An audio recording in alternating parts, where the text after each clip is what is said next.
Did you know that today there are more black people behind bars than there were in the slave quarters basements in the 19th century? Sounds like an exaggeration, right? But it's not. Slavery, the one we're taught in school as something from the past, never truly went away.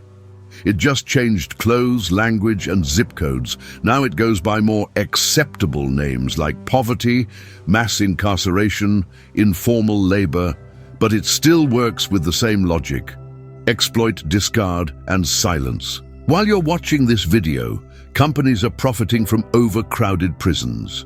Black women are being exploited in jobs without rights, and children are having their futures stolen before they even learn to write their own names. The master's house traded the whip for spreadsheets. The overseer now wears a tie, and the slave quarters, they're still here, only scattered through the outskirts, job lines and statistics almost no one wants to see. Here you'll understand how the legacy of slavery still shapes Brazil today. You'll discover who profits from someone else's pain, who keeps the gears of inequality turning, and whose history is being erased every day. And most importantly, you'll meet the voices that resist, because even in silence, black people have never stopped fighting. For centuries, the black body was currency. On the beaten earth of the slave quarters and under the oppressive roof of the master's house, millions of enslaved people saw their lives drained away at the whipping post, under the lash, and at the hands of the overseer. Slavery was blatant, legitimized by laws, churches, and empires. Today, it hasn't disappeared. It's changed clothes, changed speech, changed scenery. It left the slave ships and entered sweatshops, overcrowded prisons, invisible alleyways of the city. The logic is the same. Exploit to the bone and silence anyone who cries for justice.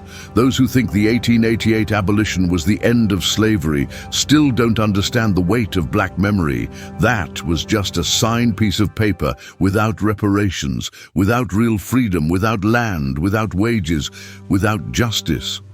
The inherited pain of punishments, family separations, and violence against black women still runs through the veins of the favelas today. Racism didn't disappear. It disguised itself. They traded the pillory for prison bars. The whipping post now is the minimum wage that can't buy food, and the constant fear of being stopped under suspicion. These new forms of slavery are sold as progress. But behind the clean uniforms and company badges, there are still exhausted bodies, endless shifts, and a total absence of rights. There are people working 12, 14 hours a day for a plate of food, without registration, without contracts, without a future. This is modern servitude, disguised as opportunity. Forced labor never left the stage. It just adapted to the system. And who suffers most from this? The same skin, the same color, the same blood that once resisted in the quilombos. If the overseer once had a name and a horse, today it's an algorithm, a quota, a contract written in fine print. The system is so well built that many don't even realize they're trapped. But they are, trapped in unpayable debts, in promises of upward mobility that never arrive, in doors slammed shut before the interview even begins. Poverty became an invisible chain, and just like in the time of the slave quarters, those who profit from it live far away in another reality, surrounded by walls and guards. Old slavery whipped bodies. Modern slavery drains souls. Both steal time, steal lives, steal dreams. The overseer now wears a suit, speaks eloquently, and signs off on inequality. He decides who will eat, who will study, who will be locked up without trial. He controls the narrative, erases black memory, and turns victims into culprits. And the cruelest part, many applaud it because they've been taught to think this is normal. But there are those who remember. Voices that echo, bringing back erased names, forgotten bodies, buried stories. There are people who see the direct link between the slave ship and the overcrowded prison, between yesterday's whip and today's lack of rights. between the silence imposed back then and the silencing today in schools, media, and politics. Slavery never ended. It only changed form and continues every day, trying to erase what resists. And in that resistance lives hope. Because where there is oppression, there is also struggle. Understanding this parallel between past and present is the first step to breaking the chains that still hold us. But to do that, we must have the courage to face what history tried to hide. After all, how much of the old slave system survives today, masked as progress? The bars that now enclose millions of black bodies in Brazil didn't appear by chance. They are direct heirs of the whipping post and the slave quarters. Right after abolition, when the system needed a new form of control, came the laws that criminalized everything related to black culture, from samba to capoeira. It wasn't coincidence.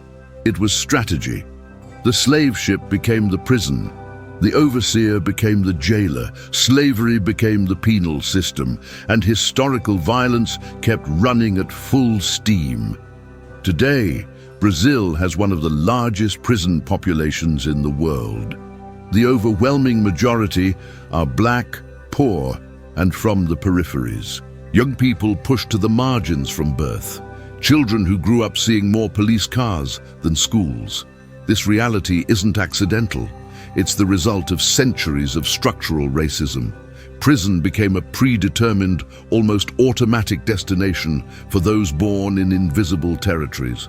The slave quarters were renamed cells, and the punishment now comes with uniforms and barcodes. The machine is precise. With every new prisoner, a company profits from food, ankle monitors, surveillance, prison construction. The black body is still currency, still moving the profit of those who've never been jailed by mistake. And the speech is always the same. The only good criminal is a dead criminal. But when criminal has a color, a class, and a zip code, we know the target isn't crime, it's skin color. It's the master's house, wanting to keep the slave quarters exactly where they've always been, under control. Inside prison, the story repeats. Overcrowding, lack of rights, forced labor, punishments, sexual violence, silence. It's a prison that continues to be a slave ship on land. People packed like cargo, living in inhuman conditions. And those who cry for justice become numbers, statistics, case files. Inside, resistance also lives, but it's suffocated every day.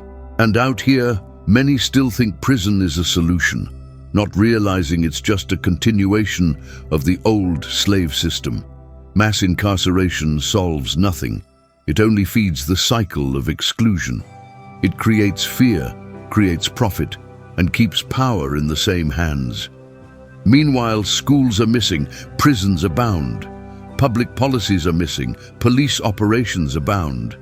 The state, which should protect, becomes the modern overseer. And the black population keeps carrying the weight of inherited pain, historical violence, and the absence of real freedom. This isn't justice, it's social revenge disguised as law. The most perverse part is that this system feeds itself. People are arrested for possession, for suspicion, for profile. And when they leave, former inmates can't find jobs, can't find support, can't restart. Many go back. The cell becomes home. Freedom becomes an illusion. This is the new slavery, operating with cruel efficiency, all within the law, all legalized, all neatly packaged as public safety. But safety it is not. So the question remains, who profits from all this? Who gets rich with every body imprisoned, every cell built, every life destroyed? The prison system is a machine, and like every machine, it only keeps running because someone keeps it on. The question is, who will have the courage to hit the off switch? The black body, once whipped in sugarcane fields and plantations, is now exploited in windowless factories, in the hidden kitchens of luxury restaurants, in construction sites where the sun scorches and water runs dry. The slave quarters have changed locations, but still exist. now camouflaged by fragile contracts, impossible schedules, and wages that don't even cover hunger. Forced labor now wears a mask of modernity, but the sweat running down the tired face is the same that once dripped under the overseer's gaze. What do we call this? Precariousness. Millions work every day without formal contracts, without days off, without the right to get sick or take maternity leave. There's no healthcare, no safety net. What exists is fear.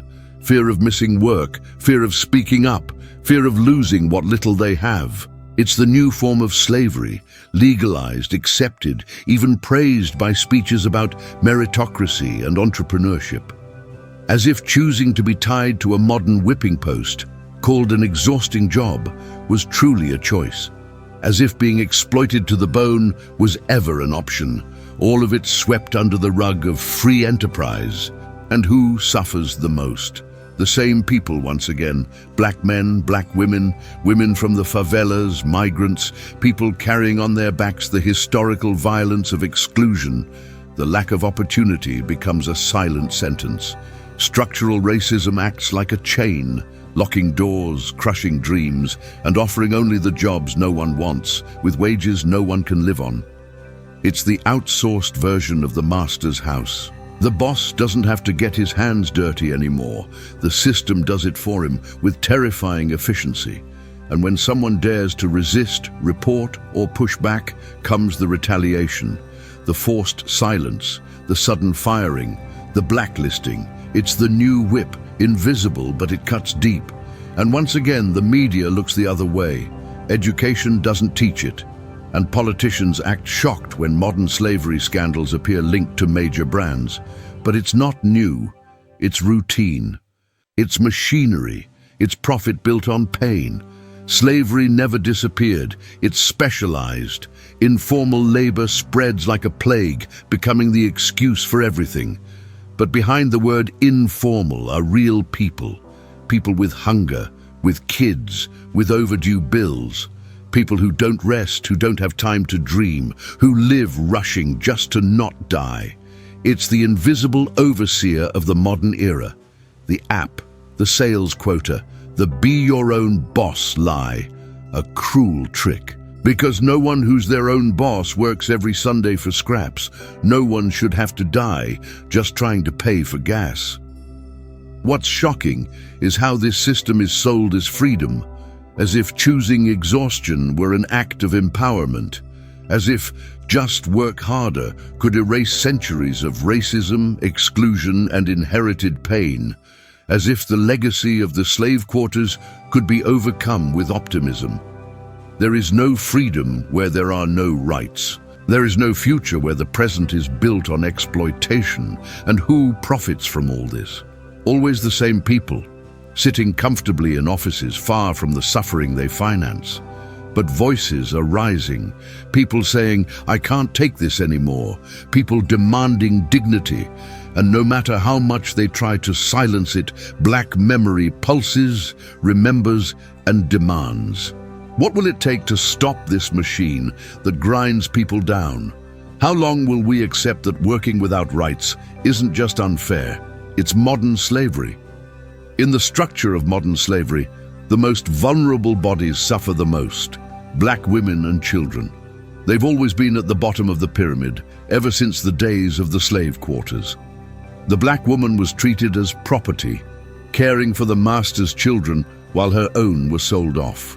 She faced violence against women daily, with no chance to defend herself. That cruel logic has crossed centuries. Today, she still cares, still serves, still suffers, only now it happens behind closed doors, with no one watching. The black woman is the first to wake and the last to sleep. She works in 2 or 3 homes for a salary that doesn't even cover transportation. She faces prejudice for her skin, her background, and her gender. Triple oppression. Many are single mothers, abandoned by the state, by society, and even by their own families. They live between invisibility and the crushing weight of carrying the world on their backs.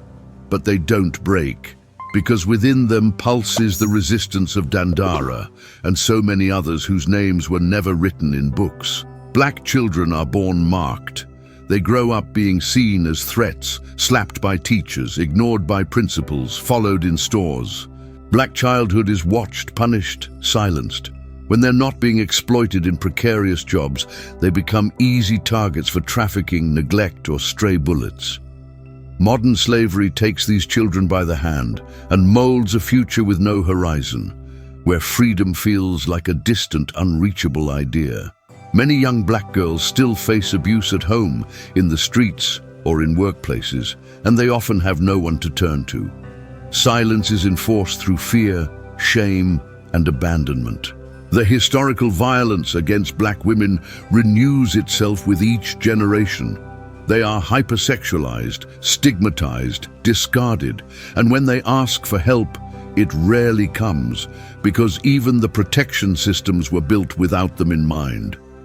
It's an emotional slave quarters where no one hears their cry. Human trafficking still exists, and it has a race, a gender, a class. Black girls and teens disappear without a trace, taken into sexual exploitation, forced labor, modern slavery. It's rarely talked about, rarely investigated, rarely cared about.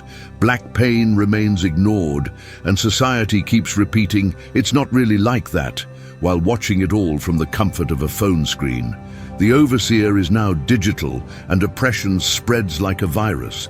Even in statistics, these women and children barely show up. When they die, they become numbers. When they suffer, they're seen as isolated cases. But those living on the margins know it's not the exception, it's the rule. Black memory has recorded all of it, every absence, every violence, every injustice. But it also remembers every act of resistance, every act of care, every mother who pulled her child off the path to death with love and courage. That too is revolution. So how do we change a system that insists on ignoring the most fragile? How do we protect those who have always been the targets since the days of the whip? The new slavery is cowardly. It attacks those least able to fight back. The real question is, who will have the courage to protect those who need it most? Nothing in this system is accidental. Every gear of inequality was designed to turn in favor of the few at the expense of the many. Slavery may have become illegal, but it never stopped being profitable. Behind poverty, mass incarceration, and modern exploitation, there's always a full pocket, a growing company, an elite celebrating. The new slave quarters don't just serve to control. They serve to enrich those who've never needed for anything. It's an economic machine that turns pain into profit. Every time a prison cell is built, someone profits. When a prison is privatized, a company celebrates. When a poor black person is jailed, a contract is signed. From prison food to ankle monitors, it's all business now. Overcrowded prisons have become gold mines. The more bodies locked up, the more the system profits. What used to be control is now investment. The modern overseer has a business license. There's money circulating in poverty too, just not in the hands of those who need it. Big corporations profit from cheap, rightless labor. Supermarkets cash in by selling overpriced goods on credit in poor neighborhoods. Banks make money off interest from people who barely have enough to eat. It's a vicious cycle. The poorer the people, the more profitable they become to those at the top. Hunger and misery are the fuel of a capitalism that feeds on despair. Informality, often romanticized, is another gear in this system. While millions work without rights, without contracts, without any security, big platforms and corporations avoid paying taxes, fair wages, or social obligations. The app makes money. The delivery guy takes the risk. The boss smiles. The worker cries. The logic is simple. Fewer rights, more profit. It's the same logic as colonial slavery, just with a modern brand and a meritocratic speech.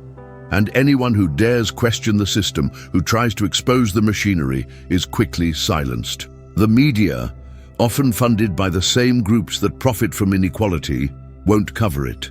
Politicians turn a blind eye, and education, which could be a tool for liberation, rarely teaches people to see the system for what it really is.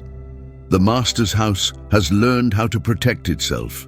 Meanwhile, the modern slave quarters work, get sick, die, quietly, or worse, feeling guilty. The economic machine of inequality depends on the constant maintenance of structural racism, historical violence, and erased memory. It depends on black resistance being silenced. It depends on inherited pain never being repaired. That's the only way it keeps running. And while it runs, it keeps turning suffering into profit. Abolition, if not economic, will never be complete. Because freedom with an empty stomach isn't freedom. It's a facade. Now stop and think, who profits from your pain? Who gets rich while you struggle to survive? Who gains every time an opportunity is denied to you? This machine won't stop unless someone has the courage to pull the plug. Despite the inequality machine trying to silence everything, the cry never stopped echoing. Since the most brutal times of slavery, black resistance has been constant, firm and powerful. Some escaped to the forests and founded quilombos. Some hid knowledge in food, in music, in religion. Some faced the overseer with courage and faith. That flame never went out. Today it burns in every social movement, every organized favela, every body that refuses to accept silence as its fate. Contemporary quilombos exist, and they are not just about land, but about ideas, about affection, about collective protection. They are spaces where black memory is cultivated, where the fight for freedom remains alive. In every urban occupation, in every network of mothers who lost their children to state violence, in every grassroots education project, there is a piece of that ancestral struggle. It's resistance in motion. It's the legacy of Dandara, of Zumbi, of Louisa Mahin, updated, reinvented, but always pulsing. Black organizations are doing what the state refuses to do: care, teach, support. They create listening spaces, political education, self-defense. They strengthen self-esteem, memory, belonging. They teach about structural racism, historical violence, unfinished abolition. And they show that the slave quarters may have changed names, but they can still be confronted through unity, awareness, and direct action. The black people were never passive. They've always been a moving force. Activists are in the streets, in the networks, in the universities, in the hoods. They denounce, they educate, they protect. They're persecuted, threatened, often erased, but they don't stop.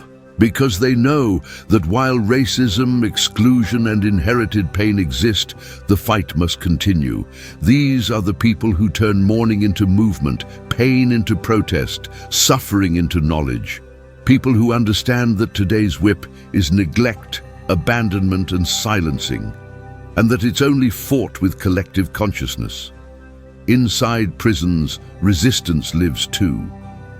There are those who write letters, who study, who create art, who turn prison into a battlefield. On the streets, black women lead protests. Coordinate care networks hold everything together.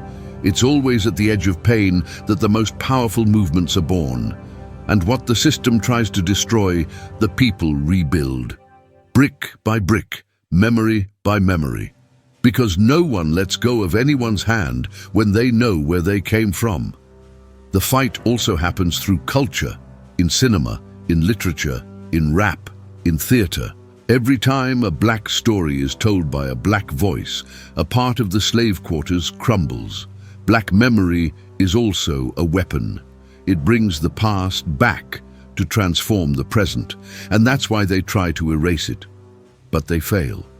Because where there is pain, there is also learning. And where there is learning, there is power. And where there is black power, there is real risk to the system.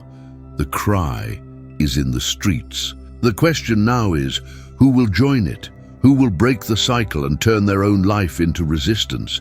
Because the new slavery is strong, but it has never been stronger than the fight of a people who survived 400 years of the whip. The future of true freedom. True abolition hasn't happened yet. The legal end of slavery was only the beginning of another fight, the fight for real freedom, the kind that comes with dignity, with reparations, with guaranteed rights. Because it's not enough to remove the chains from the body if they're still tightening around the mind, the stomach, and the dream. The future of freedom depends on real decisions. We can't talk about freedom while there's a slave quarters disguised as a favela, or while the master's house remains untouched, profiting in silence. Education is the key. But not just any education. The kind that frees must teach real history, slavery, structural racism, black resistance, ancestral memory.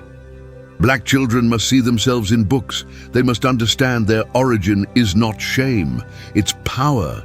That their skin, their hair, their lived experiences carry centuries of wisdom.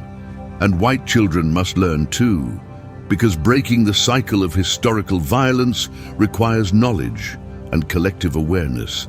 Public policy must stop being just a campaign promise. Investment is needed where the state has always been absent, in the favelas, in single mothers, in black youth, in broken schools. We need dignified housing, real healthcare, decent transportation, accessible culture. We need justice. Reparations aren't charity, they're a historical duty. Slavery wasn't erased by ink on a paper. It left a trail of pain that will only be interrupted through bold, direct action. And reparations aren't just money. They mean opening doors, guaranteeing access, returning what was stolen, time, land, identity, listening to those who were always silenced, putting black people at the center of decision-making, because we can't move forward without fixing the path. The master's house needs to understand that the wall it built protects from the outside, but rots from within. And that freedom for some will never be real if built on the slavery of others. Historical memory must be protected as a legacy. We need to remember, so we don't repeat. We must tell history as it truly was, without filters, without softening. The slave ships were real, the whipping post was real, the crack of the whip was real. But the quilombos also existed. The resistance, the forgotten names that still live in every black face that doesn't bow. The future of freedom depends on facing the past with courage and turning that pain into power. But the future won't come by itself. It has to be built, day by day, choice by choice. It starts at the ballot box, but also at home, at work, in how we listen to each other. Freedom is not just the absence of prison. It's the presence of possibility, of respect, of equity. And that will only be real when all of society sees racism as everyone's problem, not just the problem of those who suffer it. Now stop and ask yourself, what kind of freedom only exists for some? What kind of future keeps locking the same bodies in the same prisons just under new names? Slavery will only truly be over when every black person can live without fear, dream without guilt, and take their place in every space without needing to ask permission. Slavery is not a thing of the past. It's simply adapted to keep operating without raising suspicion. Today, it wears suits, speaks in legal terms, hides behind meritocracy speeches, but it keeps doing the same, imprisoning, exploiting and silencing, especially black bodies. And now that you've seen all this, tell me, how many modern-day slave quarters have you walked past without noticing? How many times did you think someone just didn't work hard enough without knowing they were born handcuffed by the system? How many voices have you ignored because they were taught to speak low? We need to face this cursed legacy that Brazil insists on denying. The inherited pain, the historical violence, the structural racism, it's all still here. But so is the strength of a people who never bowed down, who turn every injustice into resistance, every tear into struggle, every silence into a scream. If this video made you think, you've already taken the first step. Now share this knowledge. Talk about it at home, at school, at work. And if you want more content like this, subscribe to the channel and hit the bell, because there are still many stories that need and deserve